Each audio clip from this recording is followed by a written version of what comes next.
And welcome. इस video में हम करंट इलेक्ट्रिसिटी का क्वेश्चन नंबर 9 करेंगे।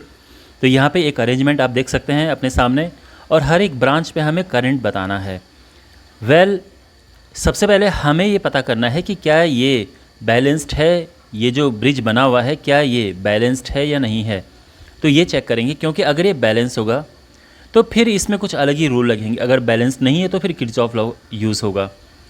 तो यहाँ पर चेक करते हैं। तो R A B upon R B C, तो आर ए बी में रेजिस्टेंस क्या है 10, आर बी सी में 5। ओके, आपको पता होगा कि this upon this is equal to this upon this हमें देखना होता है कि ऐसा है या नहीं है। ये तो 2 हो गया, इसको डी नाम दे देते हैं। अब R A D upon R D C देखते हैं, ये 5 है और ये 10 है और ये 1/2 आ गया है। इसका मतलब ये है कि ये बैलेंस्ड नहीं है। ये रफ़ काम है, ठीक है ना, बस केवल आप अपना चेक करने के लिए ये करेंगे। और बिकॉज़ ये बैलेंस्ड नहीं है तो अब हम यहाँ पे किरचॉफ वोल्टेज लॉ अप्लाई करेंगे। तो यहाँ पे कितने लूप हमारे पास हैं? यहाँ पे 3 लूप हैं। एक है ये, दूसरा है ये और तीसरा है ये। फाइन, तो तीनों पे हम किरचॉफ लॉ अप्लाई करेंगे। तो सबसे पहले हम करंट यहाँ पे लिख देते हैं कि क्या क्या है। ये करंट है I1, इसको I1 अज्यूम कर लेते हैं और ये I2 हो गई है। अच्छा, इससे I3 ले लेते हैं। तो ये क्या होनी चाहिए, I1 में से I3 उधर चली गई तो I1 माइनस I3 और I2 इधर आ गई है, I3 ऊपर से नीचे आई तो यहाँ प्लस हो गई हैं दोनों, तो I2 प्लस I3 और ये सब मिलके I3 से I3 कैंसिल हो जाएगा और यहाँ पे I1 प्लस I2 आ चुका है। तो ये तो हर एक जो ब्रांच है उसमें हमने करंट लिख दी है, ठीक है ना। ऑलराइट, तो सबसे पहले हम लिखेंगे कि applying Kirchhoff voltage law in, अब किसमें, ए बी डी ए, इसमें अप्लाई करते हैं, ठीक है ना।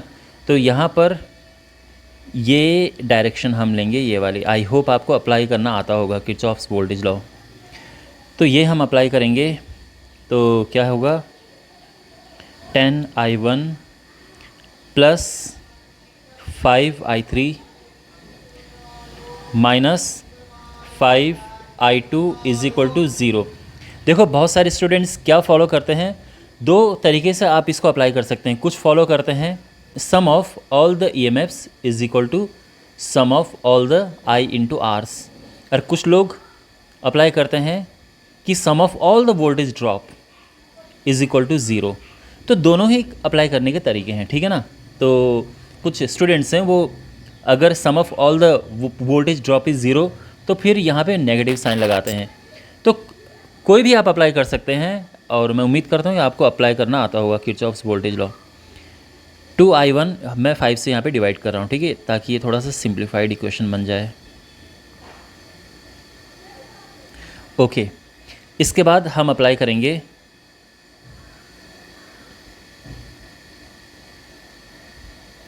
Applying Kirchhoff's voltage law in. अब देखो यहाँ पे हम अप्लाई करेंगे, इस बार अप्लाई करेंगे BDCB में। BDCB की डायरेक्शन क्या है, ये है। और ऐसा ही क्यों लिया, वैसे आप कोई भी डायरेक्शन ले सकते हैं, बस जहाँ पे ज़्यादा पॉजिटिव आते हैं मैं वो प्रिफर करता हूँ लेना, ठीक है। ये हो गया है, तो यहाँ पर हो जाएगा 5I3 प्लस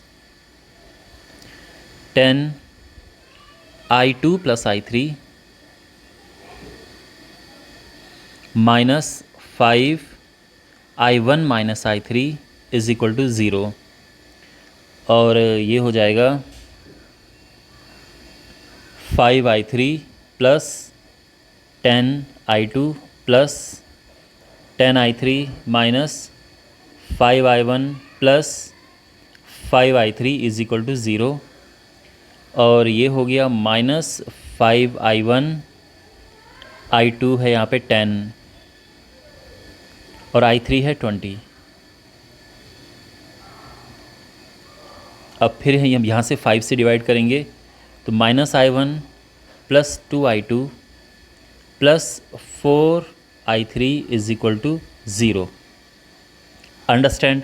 और अब हम अप्लाई करेंगे किरचॉफ्स वोल्टेज लॉ तीसरे वाले में, ठीक है ना। तो applying Kirchhoff's voltage law in A D C, okay. और ये वापस यहाँ पे इसको हम E नाम दे देते हैं, ये जो बैटरी है E वापस A, इसमें अप्लाई करेंगे तो क्या होगा देखिए। तो जो हमारी डायरेक्शन है वो ये वाली है। तो यहाँ पे ये है 5I2 plus 10I2 plus I3, और फिर हम यहाँ से वापस आ गए तो 10। देखो इसमें क्या है, करंट है, इसमें करंट वही है जो यहाँ पर लिखी है, ठीक है। I1 प्लस I2 और इस बार जो है वोल्टेज भी है, तो हम यहाँ पे 10 लिख देंगे। और वेल इसको थोड़ा और सिंप्लीफाई करते हैं तो हमारे पास आ जाएगा 5I2 plus 2 10I2 plus 10I3 plus 10I1 plus 10I2 is equal to 10। यहाँ पे ये हो जाएगा 10I1 और I2 कितना है 5 प्लस 10 प्लस 20 यानी 25I2 और I3 है 10I3। यहाँ 5 का डिवाइड करेंगे तो ये हो जाएगा 2I1 plus 5I2 plus 2I3 2, ठीक है ना। वेल हमारे पास ये 3 इक्वेशंस आ चुकी हैं और अब हमने इन्हें सॉल्व करना है। तो अब हमारे दूसरी टाइप की मेहनत शुरू होगी इनको सॉल्व करने के लिए। तो इक्वेशंस यहाँ पे लिख देते हैं। जब भी आपके पास 3 इक्वेशंस होती हैं, 3 वेरिएबल्स होते हैं, तो हमारा पहला काम ये होता है कि हम इनको 2 इक्वेशन 2 वेरिएबल में रिड्यूस करें। अब वो कैसे करेंगे, तो एक चीज़ को एलिमिनेट करना है हमें, जो सबसे आसान आपको लगे एलिमिनेट करने में। वेल एक काम करते हैं, I3 को एलिमिनेट करते हैं सबसे पहले। तो ये इक्वेशन नंबर 1 है, ये इक्वेशन नंबर 2 है और ये इक्वेशन नंबर 3 है। तो इक्वेशन नंबर 1 और 2 से I3 को कैसे एलिमिनेट करें, हम इक्वेशन नंबर 1 में 4 का मल्टीप्लाई करेंगे तो क्या मिलेगा 8I1 minus 4I2 plus 4I3 is equal to 0। Equation number 2 को एज इट इज़ रख देते हैं तो I1 plus 2I2 plus 4I3 is equal to 0। और यहाँ अब साइन चेंज कर देते हैं तो इससे ये कट जाएगा और हमारे पास आएगा 9I1 minus 6I2 is equal to 0। और यहाँ से एक इक्वेशन आ गई है, बेसिकली I1 I2 में रिलेशन आ गया है यहाँ पे। तो ये 3 से डिवाइड हो जाएगा तो 3I1 minus 2I2 is equal to 0। इसको इक्वेशन नंबर 4 ले लेते हैं।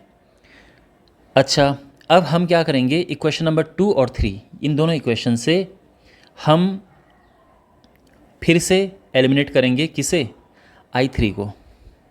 इसके लिए हम इक्वेशन नंबर 3 में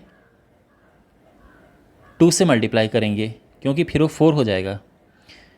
4I1 plus 10I2 plus 4I3 is equal to 4। और इक्वेशन नंबर 2 जो है वो एज इट इज़ लिख देते हैं यहाँ पे।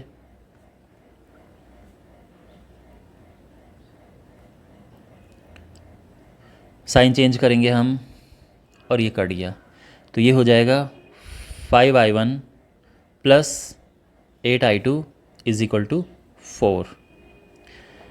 वेल यहाँ पर जो इक्वेशन नंबर 4 है, अगर हम इसमें मल्टीप्लाई करें 4 का तो क्या मिलेगा हमें 12I1 minus 8I2 is equal to 0।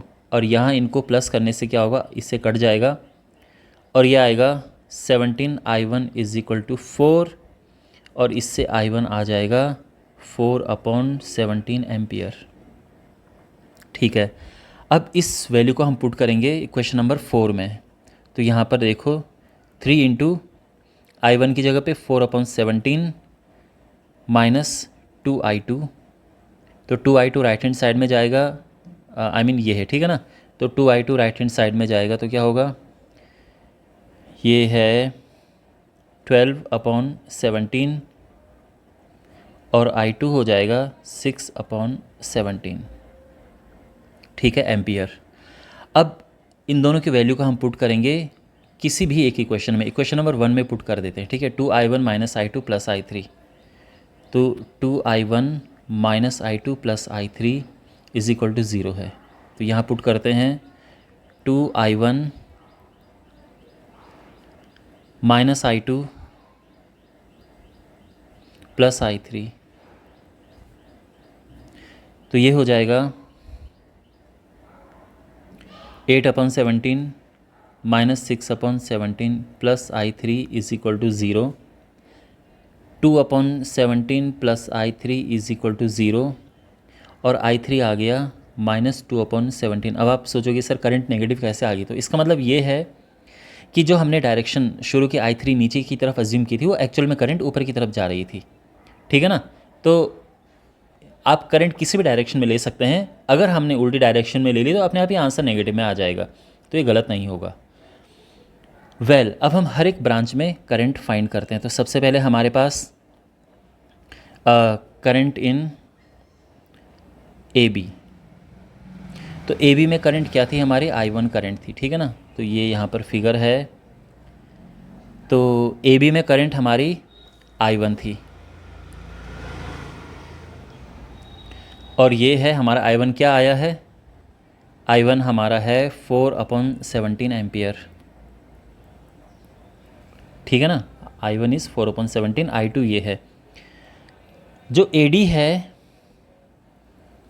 वो I2 है और उसमें जो है करंट ये है 6/17 एम्पियर। अब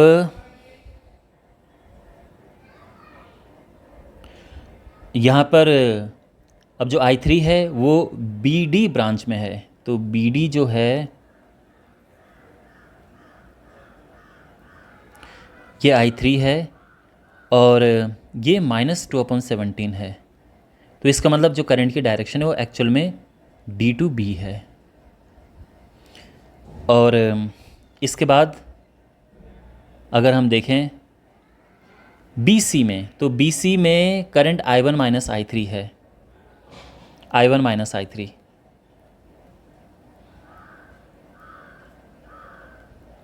यानी 4/7 माइनस I3 है माइनस 2/17, तो ये प्लस हो गया आ जाएगा 6/17 एम्पियर, ठीक है। अब इसके बाद जो करंट हमें बताना है DC में I2 प्लस I3,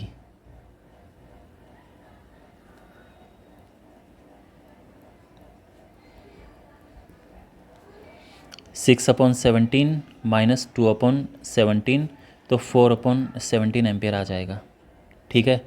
और फाइनली जो लास्ट में हमारे पास ये था, यानी CEA में, ठीक है, जो ये वाली लाइन यहाँ पे जा रही है ये क्या है, तो ये I1 प्लस I2 है, CEA।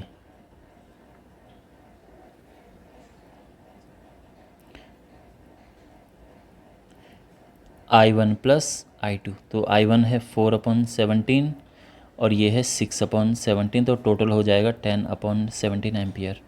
और ये हर एक ब्रांच में करंट आ गई है और ये हमारा आंसर आ गया है। तो आई होप आपको ये अच्छे से समझ आया होगा। If you have any doubt do ask me in comment box, subscribe to the channel. Thanks for watching, take care.